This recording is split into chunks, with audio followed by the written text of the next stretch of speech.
Parents and students at O'Connor High School remain agitated and on high alert tonight. An email sent late last night to hundreds of students contains part of a school shooter's manifesto. That was enough to get police to investigate. They found there was no credible threat, but as Eyewitness News reporter Aaron Wright explains, the email still had an impact.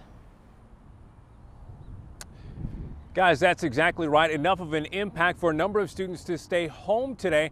Parents today tell us they're thankful the school took action, but they have a big question of why they didn't know what was going on sooner.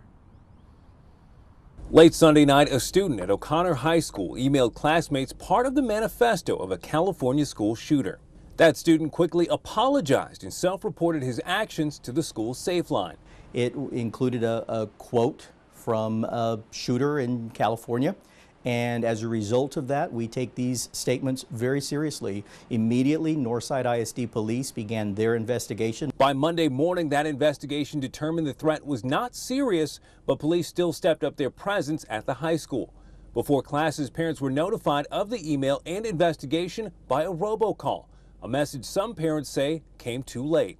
The goal in sending that message was to make sure that parents knew we were aware of the situation, we were on top of that situation in terms of investigating it, and that was the most current information we could send out.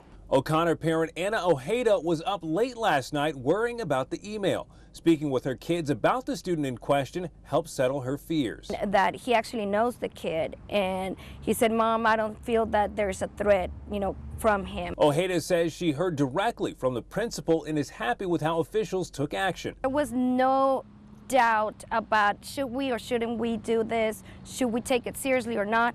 Everything was taken seriously right away. So that actually reassures me that my kid is safe.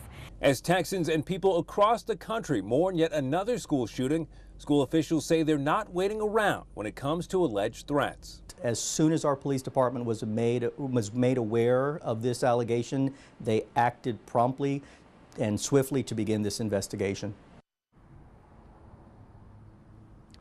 That student who sent the email was not at school today. The investigation is ongoing, and we've learned that charges could be pending if law enforcement and those investigating determine that's necessary. Reporting at O'Connor High School, Aaron Wright, KENS 5 Eyewitness News. Back to you.